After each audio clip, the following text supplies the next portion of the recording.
বিশাল একটি চক্র দ্বীনি মাদ্রাসার বিপরীতে কাজ করে যাচ্ছে। আমরা সর্বস্তরের ভাই, আমরা কিন্তু এই বিষয়গুলোকে খুব কি মাথায় রাখ। কেউ যেন পুরো দুনিয়ার বিশাল একটি চক্রের চেষ্টা ওলামাদের থেকে সাধারণ মানুষদেরকে দূরে সরানো, যত চেষ্টা আছে সব চেষ্টা করতেছে এই ধরনের মাদ্রাসাগুলা থেকে মানুষদেরকে দূরে সরানো, ওলামাদেরকে মানুষদের থেকে ওলামাদের থেকে মানুষদেরকে কি দূরে সরানো। এটা আমি এই কারণে যারা মোবাইল ব্যবহার করেন তাদেরকে কয়েকটি কথা বলি, কয়েকটি কথার মধ্যে কথাটি বলি, মুসলমানদের বিপরীতে যত রকমের পোস্ট আসে, ইসলাম ধর্মের বিপরীতে যত রকমের পোস্ট হয়, হাদিসের বিপরীতে কোরআনের বিপরীতে যত রকমের পোস্ট হয়, আল্লাহ এবং আল্লাহর রাসূলের ব্যাপারে যত রকমের বিরুদ্ধে যত পোস্ট হয়, হক্কানি আলেম ওলামার বিপরীতে যত রকমের পোস্ট হয়, মাদ্রাসা মসজিদ মক্তবের বিপরীতে যত রকমের পোস্ট হয়, চক্ষুকে বলিও দেখিও না, এ পোস্ট কি দেখিও না, কানকে বলিও পোস্ট শুনিও না, মুখকে বলিও এ পোস্ট পড়িও না, দিলকে বলিও এ পোস্ট কি দিলের মধ্যে বসাইও না, তোমার মধ্যে যেন না বসে। কারণ আমাদের বিষাক্ত সাপ ধরার মন্ত্র নাই, যে বিষাক্ত সাপ মন্ত্র ছাড়া বিষাক্ত সাপ ধরতে যায় সে দংশিত হইতে থাকে, মারা যায়, সে নিজেকে রক্ষা করতে পারে না। এই সমস্ত পোস্টগুলা খুব রঙিন হয়, খুব কলা কৌশলে সজ্জিত হয়। আর আমরা তো গুনাহগার, অসুস্থ, আমরা কাছে কুখাদ্য খুব ভালো লাগে, সুখাদ্য ভালো লাগে না, বুঝেন না কথা? খারাপ কাজগুলো খুব পছন্দ হয়, ভালো কাজগুলো আমাদের পছন্দ হয় না। এটা তো আমাদের এমনি তো গুনাহ, মুসলমানদের মধ্যে আমরা গুনায় ডুবা। এই কারণে কোনো একটি পোস্টের কারণে আমলি দুর্বলতা আছে, আল্লাহ পাকের দরবারে আশাবাদী ক্ষমা করবেন। চলাফেরার দুর্বলতা আছে, করণীয় ব্যাপারে বর্জনীয় ব্যাপারে আল্লাহ পাক ক্ষমা করবেন। হেদায়েত যেন হাতছাড়া না। হেদায়েত হাতছাড়া হইলে ফেরাউন ধনী নয়, সবচাইতে নিকৃষ্ট ফকির। কারুন ধনী নয়, সবচাইতে নিকৃষ্ট ফকির।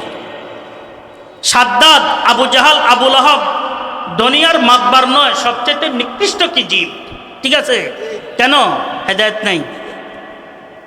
আল্লাহর হাবিব সাল্লাল্লাহু আলাইহি ওয়াসাল্লাম ইরশাদ করছেন, উলামা লা ওয়ারাসাতুল আম্বিয়া, একজন আলেম শুধু সরওয়ারে কায়নাত সাল্লাল্লাহু আলাইহি ওয়াসাল্লামের ওয়ারিস তা নয়, সমস্ত নবী সহ হুজুরে আকরাম সাল্লাল্লাহু আলাইহি ওয়াসাল্লামের ওয়ারিস। আরে বাবা, আপনারা দেখেন শুরু থেকে আল ইলমু ওয়াল উলামা, ইলমের মকাম আর উলামাদের মকামের উপরে কত শত সহস্র কিতাব লেখা হয়েছে। উলামাদের মকাম কি, ইলমের মকাম কি, শত সহস্র কিতাব লেখা হয়েছে, আমরা পড়া দরকার। আল্লাহর হাবিব ইরশাদ করেন যে একজন আলিম, উলামা ওয়ারাসাতুল আম্বিয়া, সমস্ত নবীদের ওয়ারিস। এরা সমস্ত নবীদের যে ওয়ারিস হয় সে ফকির না ধনী? যে তার মতো ধনী কেউ আছে? সমস্ত আম্বিয়া কেরাম মাসুম, নিষ্পাপ। আহলুস সুন্নাহ ওয়াল জামাত এই ব্যাপারে একমত, আল আম্বিয়াউ মাসুমুন। সাহাবায়ে কেরাম মাহফুজ, বিভিন্ন রকমের গুনাহ খাতা থেকে আল্লাহ পাক তাদেরকে হেফাজত করছেন। আর সাহাবাতু কুল্লুহুম উদুল আই মাহফুজুন, সাহাবা সব ইনসাফ ও গার, মাহফুজ। আল্লাহ পাকের পক্ষ থেকে আল্লাহ সাহাবায়ে কেরামদেরকে কি সংরক্ষণ করছে। সাহাবায়ে কেরামদের থেকে কোনো যা কিছু ঘটছে নফসের তাড়নায়, শয়তানের ধোকায় ঘটে নাই। এই কারণে লিখছেন, আমার সাহাবীরা যদি কোনো ভুল করে থাকে সেটার মধ্যেও কি সওয়াব লেখা হয়। লিআন্নাল মুজতাহিদিন ইয়াখতুন ওয়া ইউসিবুন, ইজতিহাদ করনেওয়ালা যারা আছে লিল্লাহ ফিল্লাহ, এদের ভুলও হয়, ত্রুটি হয়, কিন্তু খাতার উপরও সওয়াব দেয়া যায়, ভুলের উপরও কি দেয়া যায়? সওয়াব দেয়া যায়। তা আমি আপনাদের খেদমতে অনুরোধ করতেছিলাম, আল্লাহর হাবিব ইরশাদ করেন, একজন আলেম হুজুরে আকরাম সাল্লাল্লাহু আলাইহি ওয়াসাল্লাম সহ সমস্ত নবীদের ওয়ারিস, তো ফেটে যাওয়া দরকার আনন্দে। আর যে নাকি এলেম পড়ে নিজেকে গরিব মনে করে, সে মাটিতে ঢুকা দরকার, সাত তক্কার নিচে। একজন আলেমের আব্বা আম্মা দাদা দাদি নানা নানি, শুধু মাওলানা আব্দুল্লাহ সাহেবের আব্বা আম্মা দাদা দাদি নানা আত্মীয় স্বজন নয়, বরং সমস্ত হুজুরে আকরাম সাল্লাল্লাহু আলাইহি ওয়াসাল্লাম সহ সমস্ত নবীদের ওয়ারিসের আব্বা আম্মা দাদা দাদি নানা নানি আত্মীয় স্বজন। এখন কথা তো লম্বা হইয়া যায়। ওলামা কেরাম কিয়ামতের দিবসে কেমন সুপারিশ দিবেন? হযরত মুফতি শফি সাহেব রহমতুল্লাহ আলাইহি লিখছেন, হাদিসের মধ্যে পরিষ্কারভাবে আছে, কিয়ামতের দিবসে আল্লাহ পাক ওলামাদেরকে একসাথে করবেন, ডাকবেন, যারা সঠিক ওলামা। আল্লাহ পাক আমাদেরকে সঠিক ওলামাদের অন্তর্ভুক্ত করেন, ওনাদের সাথে মহাব্বত স্থাপন করার তৌফিক দান, অন্তর্ভুক্ত করেন আল্লাহ। ডাকবেন, ওলামার তো থরথরিত অবস্থায় থাকবেন, কি যে হয়, কি যে হয়। আল্লাহ পাক ইরশাদ করবেন, তোমাদেরকে আমি আমার এলেম দান করছি। এলেম আল্লাহ পাকের সিফাতগুলোর মধ্যে সবচাইতে এক নম্বরের গুণ। আল্লাহ পাকের যত গুণ আছে না, সব গুণগুলোর মধ্যে এলেম এক নম্বরের, কুদরত দুই নম্বরের, আমাদের আকীদার কিতাবগুলোর মধ্যে আছে। আল্লাহ পাক বলবেন যে তোমাদেরকে আমি এলেম দান করছি। দুনিয়ার মধ্যে আলেম হিসাবে তোমরা ছিলে, আমাকে রাজি করার জন্য তোমরা এলেম অর্জন করছো, আমল করার জন্য তোমরা এলেম অর্জন করছো, লোক দেখানোর জন্য নয়। তোমাদেরকে এই সুবাদে আমি দুনিয়ার মধ্যে ইজ্জত দিয়েছি, আজকে আখিরাতের দিবসে, মহা বিপদের দিবসে তোমাদেরকে আমি বেইজ্জত করব না, যাও বিনা হিসাবে ক্ষমা করে দিবে। এরপরে বলবে সুপারিশ করো। আমি এই কারণে বলি, প্রত্যেকটি পরিবার থেকে একজন আলেম তৈরি হওয়া দরকার, প্রত্যেকটি পরিবার থেকে। প্রত্যেক পরিবার হিম্মত করা দরকার যে আমার পরিবার থেকে যেন একজন কি হয়, আলেম হয়, হাফেজ। হিম্মত করা দরকার। আমলওয়ালা, আমলওয়ালা, আল্লাহ পাককে রাজি করানোওয়ালা, টাকা পয়সার জন্য নয়, দুনিয়া চালাবার জন্য নয়, ইজ্জতের জন্য নয়, কার জন্য? একমাত্র আল্লাহর জন্য, আমল করার জন্য। যে এলেম বন্দাকে আল্লাহ পর্যন্ত পৌঁছায় না, সব বিষয় আমার আল্লাহর বিষয়টি স্মরণে আসে না, সেটা এলমে নাফে নয়, উপকারী এলেম নয়। এই তুই পড়ে কি করবি? আল্লাহকে রাজি করব, আমল করব। কিভাবে চলবি? আল্লাহ চালাবেন। কিভাবে খাবি? আল্লাহ খাওয়াবেন। বফলা কিভাবে ফালবি? আল্লাহ ফালবেন। এই প্রত্যেকটি বিষয় যেই ব্যক্তি এলেমের সুবাদে আল্লাহর উপরে সুপর্দ হয় নাই, তার এলমে নাফে সাধারণত নয়, তবে ইস্তেগফার করা দরকার। দুনিয়ার হায়াত কতদিন? দুনিয়ার হায়াত কয়দিন? কিন্তু আখিরাতের হায়াতে শেষ আছে। আখিরাতের যে বাদশা, দুনিয়ার শত সহস্র কোটি বাদশার চাইতে কি আল্লাহর দরবারে সে বড় নয়? কোনো সন্দেহ আছে? কারণ তার কোনো হায়াতের শেষে নাই, খালিদিনা ফিহা আবাদা। বুঝছেন? বাদশাহী একদম স্থায়ী, অনন্তকাল, অপরন্তকাল বাদশা। আলহামদুলিল্লাহ। প্রত্যেকটি পরিবার থেকে আলেম বানানোর জন্য আমরা চেষ্টা করব। আমার উস্তাদ আমাদেরকে নসিহত করতেন, যে আলেম যদি বানাইতে চাও তোমাদের পরিবার থেকে 3টি কাজ করবে। কয়টি কাজ? 3টি কাজ। 1 নম্বরে কিছু চোখের পানি আল্লাহর দরবারে পৌঁছে দিতে হবে, ডালতে হবে, এ আল্লাহর পরিবার থেকে একজন আলেম বানাও, আমার পরিবার থেকে একজন আলেম বানাও, বা অমুককে একজন আলেম, আমার অমুক নাতিকে কবুল করো, ছেলেকে কবুল করো। মায় দোয়া করবে, বাপে দোয়া করবে, দাদায় দোয়া করবে, দাদি দোয়া করবে, নানা দোয়া করবে, নানি দোয়া করবে, ভাইয়ে দোয়া করবে, বোনে দোয়া করবে, একজন আলেম তৈরি করে দাও। সংকটের মুহূর্তে এই আলেমের ওসিলায় আমরা নাজাত প্রাপ্ত হয়ে যাব। একজন আলেম তৈরি করে দে। একজন আলেম যদি আল্লাহ পাকের সঠিক বান্দা হয়, তার খানার দায়িত্ব কার? ইজ্জতের দায়িত্ব কার? দুনিয়ার সমস্যার দায়িত্ব কার? সমাধানের। এগুলো কোনো সন্দেহ আসেনি ভাই। ওমান ইয়াত্তাকিল্লাহ ইয়াজআল লাহু মাখরাজা ওয়া ইয়ারযুকহু মিন হাইসু লা ইয়াহতাসিব। ইলম পড়ে যদি কেউ তাকওয়া যদি আল্লাহ পাকের অন্তরে বসাইতে পারে, বলছেন যত রকমের সমস্যা আছে সব সমস্যার সমাধান আল্লাহ করবেন। আরে আল্লাহকে আমি করব, আর আমরা কই হুজুরের গরিব গেছে মাদ্রাসা হড়ি। বুঝছেন নি কথা? গরিব গেছে, গরিব হইন ধনী হয়েছে। এমন ধন যে ধন আল্লাহ কাউকে দেয় নাই। একজন আলেম, হাদিসের মধ্যে আছে একজন আলেম বনি ইসরায়েলের নবীর মতো কাজ করে যাইতেছে।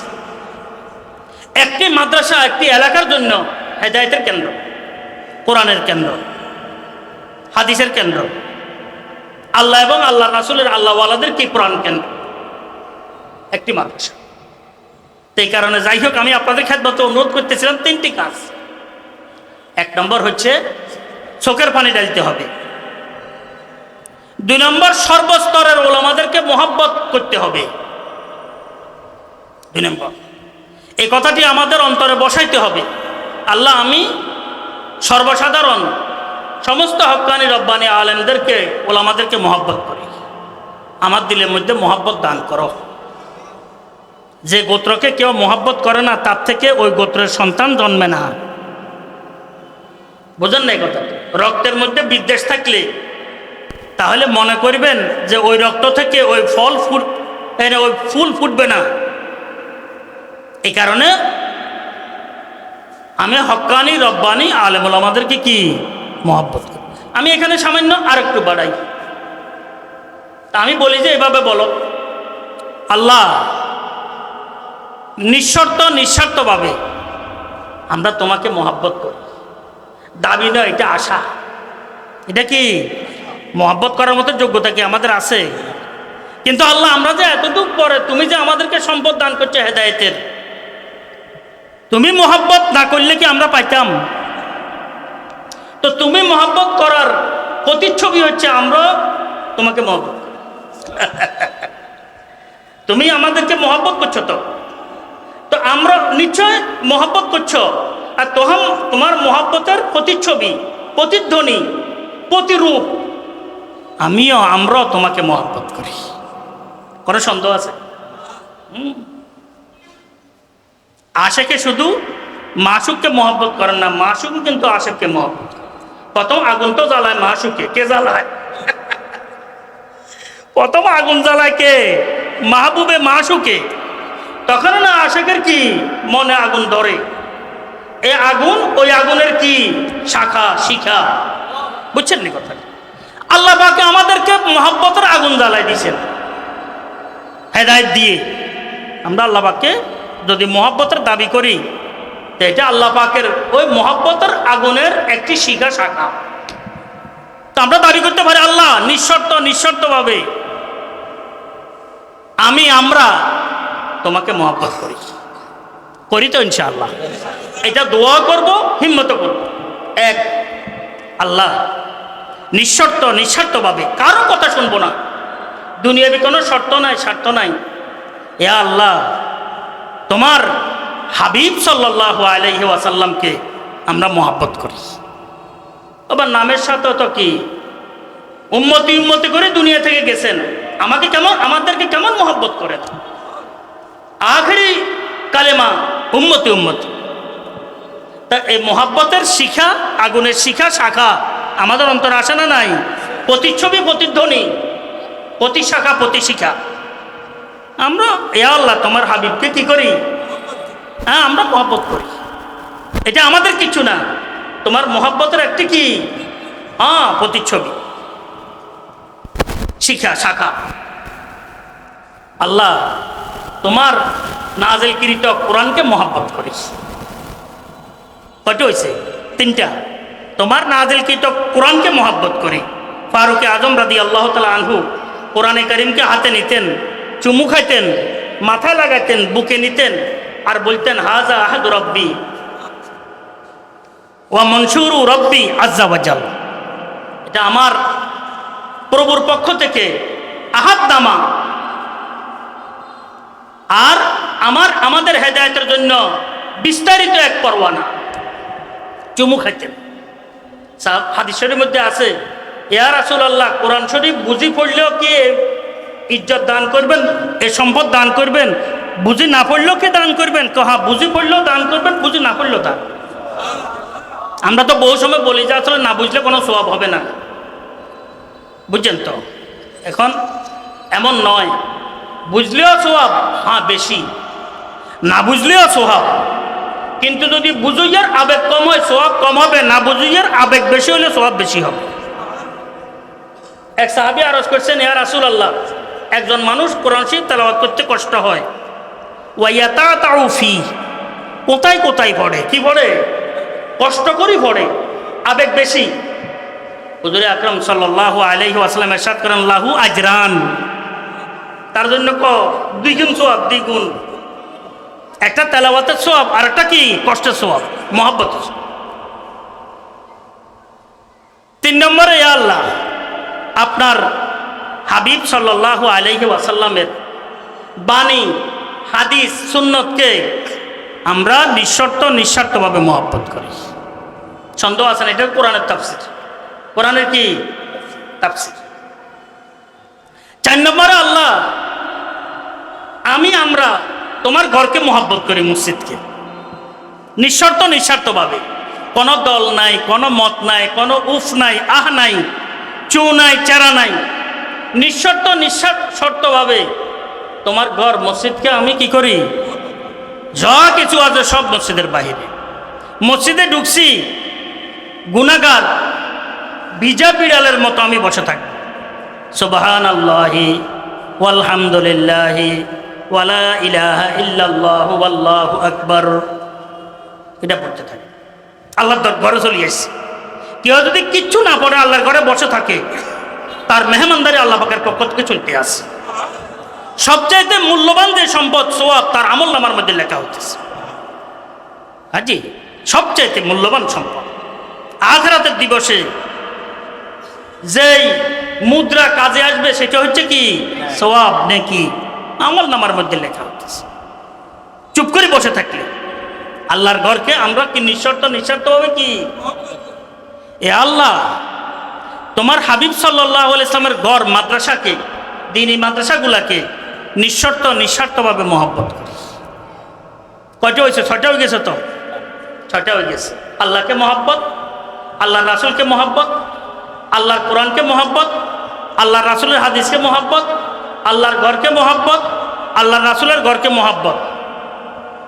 পাশাপাশি 7 নম্বর, ইয়া আল্লাহ আপনার নেক বান্দা যারা আপনার হাবিব সাল্লাল্লাহু আলাইহি ওয়াসাল্লাম সহ সমস্ত নবীদের খাঁটি ওয়ারিস যারা, হক্কানি রব্বানি আলেম ওলামা, এদেরকে ইয়া আল্লাহ নিঃস্বার্থভাবে আমি এদেরকে মহব্বত করি।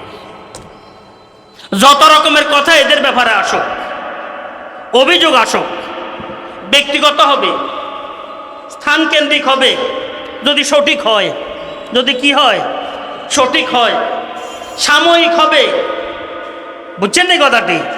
কিন্তু আল্লাহর রহমতে হক্কানি রব্বানি আলেম ওলামাদের আমি তো দাবি করে বলতে পারবো যে অপরাধ অন্যান্য যত গোত্র গোষ্ঠী আছে সবগুলোর চাইতে আমি কম নাই বলবো না।